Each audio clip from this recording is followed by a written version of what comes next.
Today we're going to learn how to solve equations that have a variable in the exponent. Now there are several cases, but this is one of the cases in which the exponents, both of them have the same base on them. This one is 2 to the power of 7, and this one is 2 to the power of x.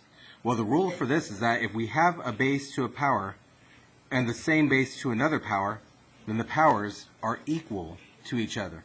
And that should make sense too, because of the fact that if I have 2 to the 7, well, 2 to what power is 2 to the 7? The answer is 7.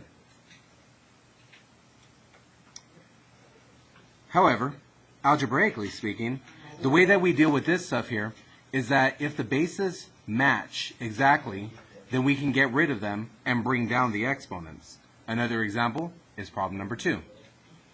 In problem number 2, again, I can get rid of the bases and just bring down these exponents.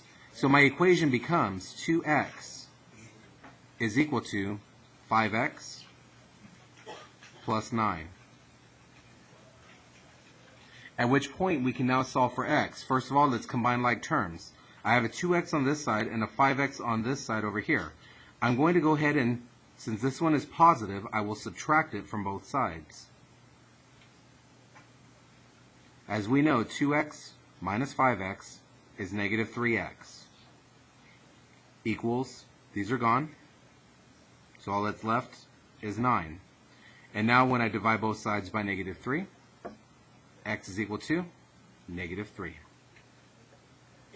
Very nice. Then, again, same deal over here. But, unfortunately, this problem over here does not have an exponent, as this one does. The base that we have over here is 3, but this one doesn't have it. Luckily for us, though, the number 27 is, or can be written as an exponent.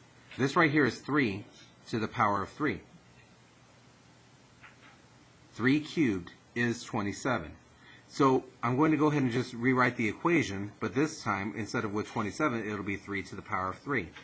And that way we can now see that it does have two bases that are the exact same. Because of that, they will go away. 10x is equal to 3. Divide both sides by 10, and x is equal to 3 over 10. Finally, the other one over here. Again, they are not matching numbers, but they both do share a common base when written as an exponent. For example, this number right here, 16, is 4 squared. And this number over here, well, it could be several different numbers. In this case, it is 4 cubed. We want to use the same number for both of them. I could use a base of 2, or I could use a base of 4. But that's pretty much it. And so now, I'm going to rewrite the equation. 4 squared is equal to, this time we have 4 cubed, this is 64, to the power of x minus 2. So we got a power to a power. When that happens, the powers multiply. So what I do with this is I get 4 squared is equal to 4, and we have the powers that are going to multiply 3 and x minus 2. So to the power of 3 times the quantity of x minus 2. Now with that quantity, I'm going to go ahead and distribute. We have 4 squared is equal to 4 to the power of 3x minus 6. Now I can get rid of my bases. 2 is equal to 3x minus 6.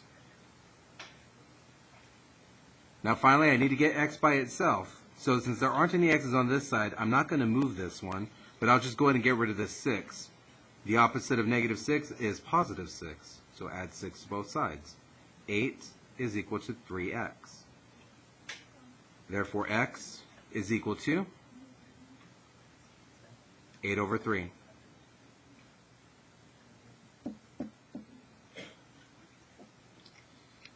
And that there is how we solve equations with exponents.